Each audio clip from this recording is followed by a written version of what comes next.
여러분이 가지고 있는 편견은 무엇입니까? 여러분은 그 편견을 어떻게 극복하고 있습니까?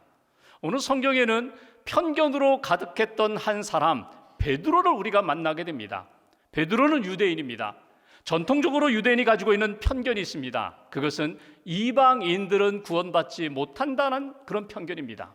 우리는 선택받은 민족이야, 아브라함의 후손이야, 우리는 거룩해, 우리는 복을 받아, 우리는 구원의 역사를 체험해. 반면에 이방인들은 구원받지 못해, 말씀 받지 못했어, 그들은 거룩하지 못해, 이런 편견을 가지고 살아간다는 것입니다. 여러분, 이 편견은 잘못된 편견입니다. 하나님이 물론 아브라함과 그의 후손 이스라엘 백성들을 선택한 민족으로 선택하셨지만, 택한 백성이지만 그들을 통하여 이웃 나라가, 열방이 하나님을 믿고 구원받기를 원하시는 것이 하나님의 뜻인데 우리만 사랑해요, 나만 선택받았어요, 나만 거룩해요. 그리고 이방 나라 백성들에 대해서는 함부로 말하고 판단하고 생각하는 것, 그것이 유대인들이 전통적으로 가지고 있었던 편견이라는 것입니다. 오순절 성령을 받아요. 성령을 받으면서 초대교회가 성령이 임하면 예루살렘, 온 유대, 사마리아 땅 끝까지 복음의 증인되어야 돼, 나가 복음을 증거해야 돼. 사명을 받았음에도 불구하고 그들이 가지고 있는 유대인의 편견 때문에 사마리아 땅 관심 없었어요. 땅 끝까지 이방인의 땅 여전히 관심을 갖지 못했던 그들이 핍박을 받으니까 어쩔 수 없이 사마리아 땅으로, 이방 땅으로 나아가 복음을 전하고 교회가 세워지는 역사를 우리가 초대교회 역사를 통해서 만나게 됩니다. 이런 배경 속에서 오늘 하나님이 구원하고자 하는 이방 사람, 로마 사람, 군대 백부장 고넬료와 그의 가정을 구원하기 위하여 베드로에게 말씀을 주시고 환상을 주시고 일으켜 보내주시는 사건을 통하여 오늘 우리가 하나님 앞에서 가져야 할 마음이 무엇일까? 내게 주시는 말씀을 붙잡고 나는 어떤 마음으로, 어떤 순종으로 살아가야 될까? 이것이 오늘 말씀을 통하여 저와 여러분들에게 주시는 하나님의 메시지입니다. 먼저 본문 앞에 있는 사도행전 10장 9절 말씀을 함께 봉독하겠습니다. 9절 한 절 함께 봉독합니다. 이튿날 그들이 길을 가다가 그 성에 가까이 갔을 그때에 베드로가 기도하려고 지붕에 올라가니 그 시각은 제6시더라. 여기 이튿날은 어떤 날인가 하면 이방인 고넬료가 하나님 앞에 기도하는 가운데 환상을 받고 내 기도와 구제를 내가 기억한다, 너의 경건과 하나님을 경외하는 믿음을 내가 기억한다. 요바에 있는 베드로에게 사람을 초청하여 베드로를 통하여 복음을 들어라, 십자가의 복음을 들어라, 세례를 받으라, 하나님이 주시는 말씀에 따라 순종하고 사람을 보낸 그 다음 날입니다.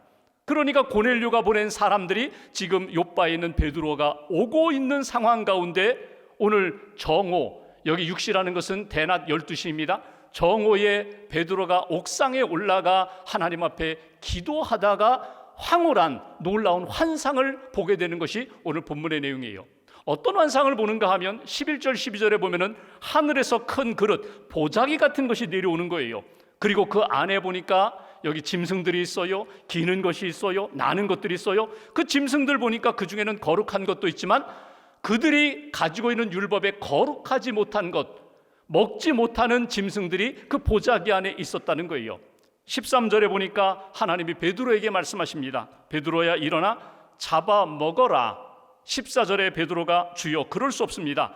속되고 깨끗하지 아니한 것 내가 지금까지 먹지 않았습니다. 결코 먹지 않겠습니다. 이것이 베드로의 고백입니다. 잡아 먹으라고 하나님은 말씀하시는데 먹지 못하겠다고, 아니 안 먹는다고, 저렇게 부정한 것, 속된 것을 제가 어떻게 먹습니까? 이게 베드로의 반응이었다는 거예요. 여기 베드로가 하나님이 보여주시는 환상을 보게 되고 하나님이 들려주시는 말씀을 듣게 되는 상황은 어떤 상황이라고요? 그가 기도하다가 12시에 옥상에 올라가 지붕 위에서 하나님을 바라보고 기도하던 중에 하나님이 주시는 환상, 하나님이 주시는 음성을 듣게 되었다는 것입니다. 여러분, 여기에서 주시는 메시지가 있어요. 인생을 살아가면서, 신앙생활하면서 하나님이 우리에게 영적인 체험을 주실 때가 있어요. 내가 지금까지 보지 못했던 것 내게 보여주시는 때가 있어요.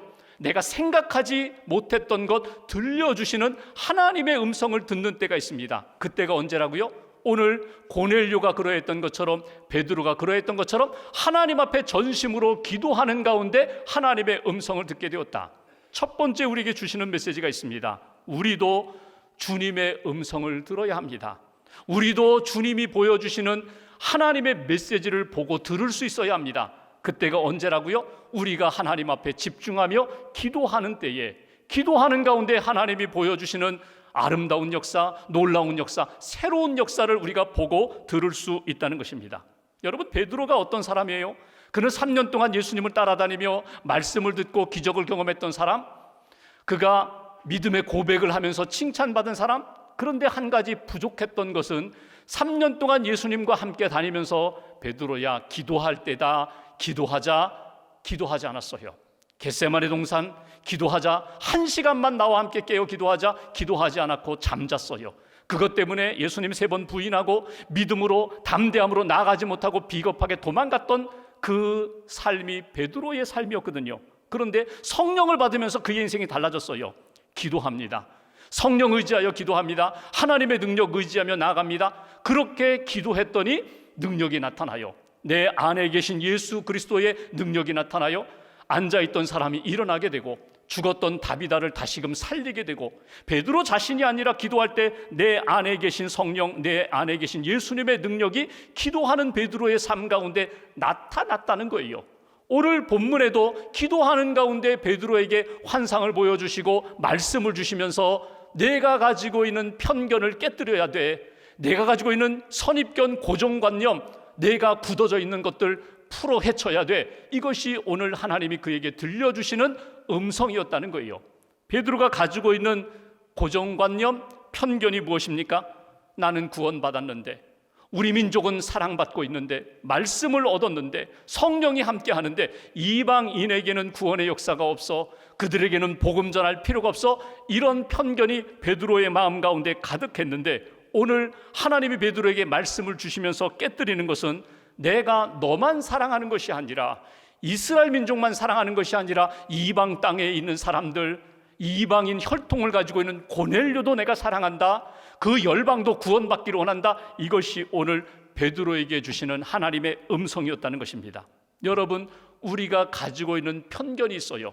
이 편견, 내 노력으로, 생각으로, 감정으로, 의지로 해결이 안 되는데, 언제 우리가 내게 이런 편견이 있구나, 이것을 내가 내려놓아야지, 바꿔야지, 깨뜨려야지, 언제 깨닫는다고요? 기도하는 가운데 성령의 감동을 통하여, 하나님의 말씀을 통하여 이것은 아니라고, 이거 붙잡고는 하나님의 뜻 이룰 수 없다고, 이거 붙잡고는 하나님의 영광이 너를 통하여 나타날 수 없다고 말씀을 주시는 것, 기도의 자리에서 주님과 만나며 우리가 체험할 수 있고 깨달을 수 있게 된다. 이것이 주시는 메시지예요.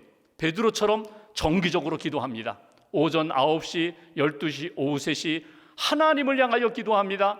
때를 따라 하나님이 주시는 감동이 있을 때에, 병든 자 앞에 있을 때에, 고난당하는 사람 앞에 있을 때에 하나님 앞에 무릎을 꿇고 간절히 기도하는 가운데 하나님이 주시는 감동을 따라서 하나님의 뜻 이루었던 것처럼 우리에게도 정기적으로 기도하는 시간도 필요합니다. 때를 따라 하나님이 감동을 주실 때 시간과 장소를 구별하여 골방에 들어가 하나님 앞에 부르짖는 기도의 사람이 될 때에 하나님이 들려주시는 음성, 그 말씀을 통하여 깨달음도 얻고 새 힘도 얻고 길도 찾고 그 응답으로 살아가는 인생이 된다.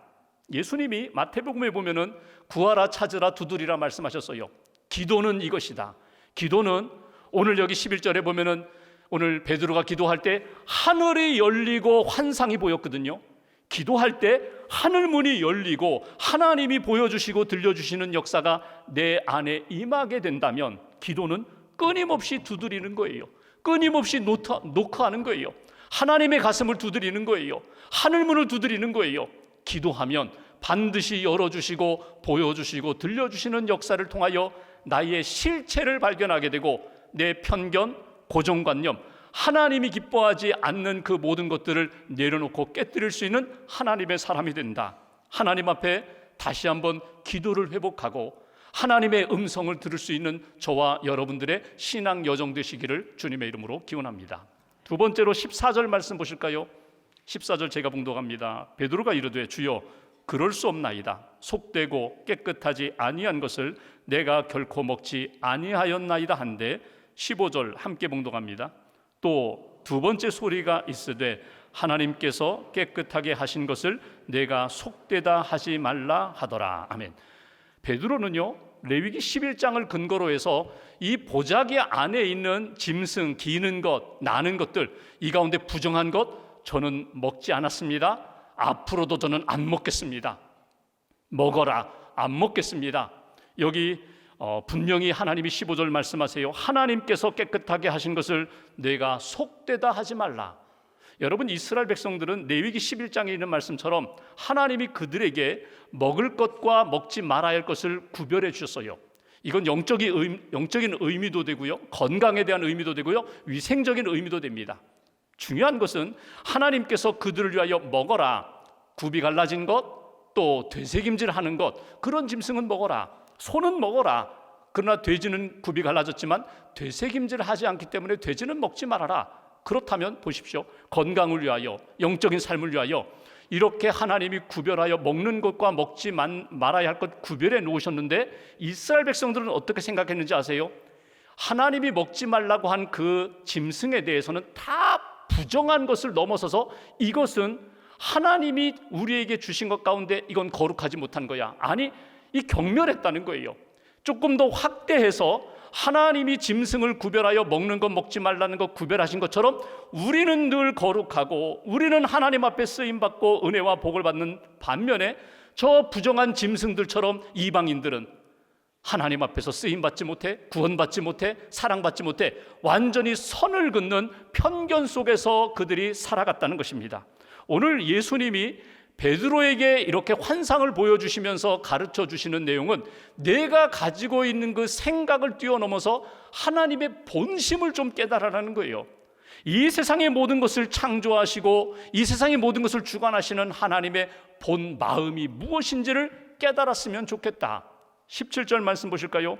베드로가 환상을 보고 하나님의 말씀을 들었는데 17절, 베드로가 본 바 환상이 무슨 뜻인지 속으로 의아해 하더니, 의아해 하다는 것은요, 이상하다, 아이고 황당하다, 아니 언제는 먹지 말라고 구약에 말씀하시든지 이제는 먹으라고 말씀하시니 도무지 이해가 안 된다. 근데 이 의아해라는 이 표현이 원문대로 표현한다면요, 이것은 쉽게 말하면 의심스럽다는 거예요.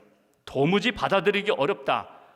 하나님이 주시는 환상과 메시지를 통하여 오히려 의혹만 더 커졌다. 이것이 지금 베드로의 반응이라는 거예요.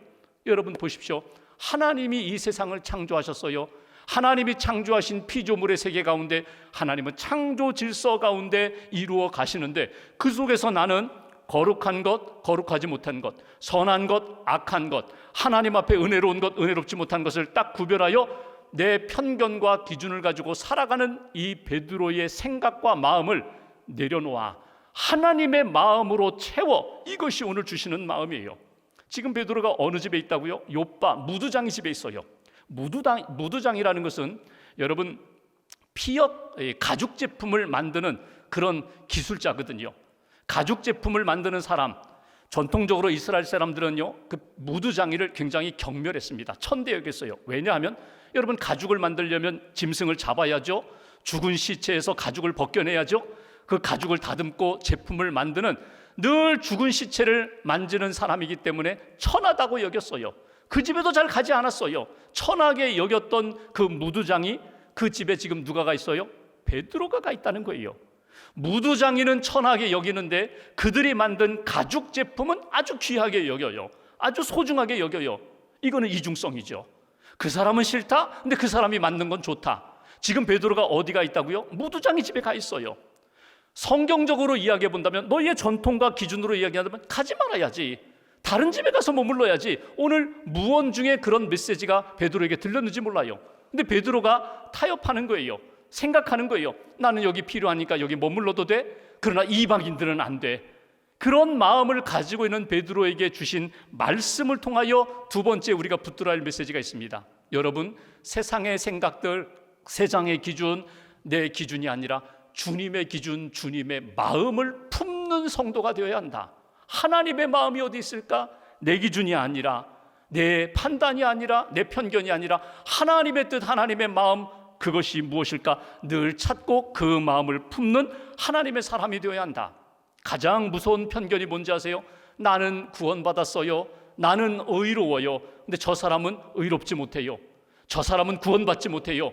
여러분, 비판하고 정죄하고 구원받지 못한다고 그렇게 나 스스로 결정하는 것, 이것은 무서운 편견입니다. 하나님이 기뻐하시는 뜻이 아니에요. 하나님이 원하시는 마음도 아니에요. 빌리그레 목사님이 어느 교회 집회를 가셨어요? 집회 끝나니까 한 성도님이 질문합니다. 목사님, 질문 있습니다. 뭔데요? 우리 교인들 가운데 자주 술에 취한 사람들이 있습니다. 술에 취해서 덕을 끼치지 못하는 사람, 그 사람 징계해야 되는 것 아닙니까? 그때 빌리그레 목사님이 에베소서 5장 18절 말씀을 쭉 읽어주셨어요. 술 취하지 말라, 이는 방탕한 것이니 오직 성령으로 충만함을 받으라. 성도님은 앞부분만 읽으시네요. 앞부분만 가지고 생각하시네요. 술 취하지 말라, 방탕한 것이니 덕이 되지 못하니, 저 사람 술 취해서 안 돼, 저 사람 징계해야 돼, 저 사람 술 취해서 안 돼, 이것만 생각하는데 그 다음 구절, 오직 성령으로 충만함을 받으라. 내가 성령으로 충만하면 그 사람을 위하여 기도해 줄 수 있고 이해할 수 있고 품어줄 수 있고 기다려줄 수 있는데, 성령 충만하지 못하니까 끊임없이 비판하고 판단하고 정죄하고, 나 자신이 성령 충만하지 못한 것, 그것도 엄청 큰 죄가 된다는 사실을 왜 생각하지 못하십니까? 여러분, 우리는 내가 좋은 말만 가지고 나는 그것을 가지고 의롭다고 생각해요. 그리고 내가 가지고 있는 기준과 말씀을 가지고 사람들을 판단하고 비판합니다. 정죄합니다. 이것은 하나님 앞에 무거운 죄가 된다는 사실을 우리가 놓치지 말아야 돼요. 여러분, 내가 하나님의 사랑을 받았어요. 은혜를 받았어요. 구원을 받았어요. 나 같은 죄인, 오늘 베드로처럼 3번 예수님을 부인했는데도 불구하고 다시금 기회 주시고 성령 주셔서 믿음의 사람이 되게 하셨다면, 저 고넬료, 이방인이지만 하나님이 사랑하시는 저 고넬료도 구원하시고 성령으로 역사하실 것이 아닌가, 이 마음을 우리가 품어야 된다. 사람들에 대해서, 세상에 대해서 함부로 생각하고 판단하고 비판하는 그런 마음이 아니라 주님의 마음, 사랑하시는 마음, 용서하시는 마음, 기다리시는 그 주님의 마음, 창조하시고 지금도 그 질서 가운데 이끌어 가시는 구원의 역사를 만드시는 하나님의 마음을 품고 살아가는 인생이 되어야 돼. 이것이 오늘 말씀을 통하여 저와 여러분들에게 주시는 하나님의 메시지입니다. 하나만 더 볼까요? 19절 말씀 보십시오. 제가 봉독합니다. 베드로가 그 환상에 대하여 생각할 때에 성령께서 그에게 말씀하시되 두 사람이 너를 찾으니, 20절 함께 봉독합니다. 일어나 내려가 의심하지 말고 함께 가라. 내가 그들을 보내었느니라 하시니. 아멘. 오늘 베드로가 환상에 대하여 여러 가지 생각합니다. 의심합니다. 그런데 오늘 하나님이 말씀하십니다. 일어나 의심하지 말고 함께 가라. 의심하지 말고 가라. 이것이 오늘 우리에게 주시는 주제예요. 의심하지 말고 가라. 여기 의심이라는 이 단어가 디아크리노라는 말인데, 디아라는 말은 무엇을 근거로, 무엇을 통하여라는 접두어예요. 그러니까 내가 의심하고 자꾸 이렇게 편견을 갖고 판단하고 정지하는 건 뭐냐면, 내 생각을 통하여서, 내 생각을 근거로, 세상의 사람들의 말을 근거로, 가지고 있는 감정을 근거로 나를 통하여서 생각하고 판단하면요, 다 믿음직스럽지 못해요. 다 믿음직스럽지 못해요. 다 의심할 만한 그런 일들이에요. 그런데 하나님이 주시는 마음, 하나님이 주시는 사랑, 하나님이 우리에게 역사하시는 능력을 의지하면서 나를 보고 세상을 보고 사람들을 보면은요, 사랑할 수 있어요. 기다려줄 수 있어요. 하나님의 마음이 무엇인지 그 마음으로 가득 채우고 성령으로 채우면요, 그를 위하여 기도해 줄 수 있고 축복해 줄 수 있는 하나님의 사람이 된다는 거예요. 오늘 20절 후반부에 보면은 베드로가 자꾸 의심하며 흔들리는 가운데 주님의 말씀 가운데 결정적인 말씀을 주십니다. 내가 그들을 보내었느니라. 그 얘기 뭐예요? 지금 너에게 온 그 두 사람, 고넬료가 보낸 것이 아니라 내가 보냈다는 거예요. 하나님이 보내셨다는 거예요. 하나님의 큰 구원 역사 가운데 내가 고넬료를 사용하여 너에게 사람을 보냈고, 이제 내가 가서 고넬료와 그의 가정을 위하여, 그 사람들을 위하여 축복하며 기도하고 복음을 전할 때 하나님의 구원 역사가 나타나는 거야. 베드로에게 역사하셨던 하나님, 고넬료에게 역사하십니다. 그 다음은 나에게 역사하시는 하나님. 하나님이 내게 어떤 상황 가운데 있든지 하나님이 주시는 말씀이 분명하다면, 하나님의 구원 역사에 베드로 사용하셨고 고넬료 사용하신다면 지금 나를 사용하시는 하나님, 내가 하나님의 말씀에 겸손히 따라가겠습니다. 순종하겠습니다. 이것이 오늘 우리에게 주시는 메시지예요. 주님의 말씀을 따라서 움직이십시오. 주님의 말씀에 순종하면서 하나님만 붙잡고 생명 구원의 역사에 헌신하십시오. 마지막 23절 말씀 보실까요? 베드로가 말씀을 들었습니다. 23절, 베드로가 불러들여 유숙하게 하니라. 지금 자기를 불러온, 초청하러 온 사람들 하룻밤 같이 머물게 됩니다. 그리고 이튿날 일어나 그들과 함께 갈새 요빠에서 온 어떤 형제들도 함께 가니라. 한 번도 경험해 보지 못한 그런 일을 베드로가 말씀에 순종하여 그대로 순종하며 움직이는 것을 보게 됩니다. 그들과 함께, 사실은 가야 할 곳이 아니에요. 만나야 할 사람 아니에요. 그런데 가이사랴에 갑니다. 고넬료를 만나게 됩니다. 고넬료에게 복음을 전합니다. 그의 가정이 세례받고 구원받는 역사, 이 모든 것, 하나님의 부르심, 하나님의 말씀에 전적으로 순종하는 베드로의 믿음, 헌신을 통하여 우리는 확인할 수가 있습니다. 여러분, 요빠라는 곳이 어딘가요? 지금 베드로가 머문 그곳이 요빠거든요. 근데 거슬러 올라가면 구약에 요빠라는 지명이 성경에 등장합니다. 요나서에 등장해요. 요나가 요빠에 있을 때 하나님이 요나에게 말씀하십니다. 너 니느웨에 가서 복음을 전하라. 그때 요나가 생각합니다. 니느웨? 이방 땅? 구원받지 못할 사람? 내가 그들에게 복음을 전하다가 내가 죽을지도 모르는데 내가 왜 거기로 가나? 니느웨로 가지 않고 반대 방향 다시스로 도망갔다가 나중에 책망받고 겨우 니느웨를 가서 복음을 전했잖아요.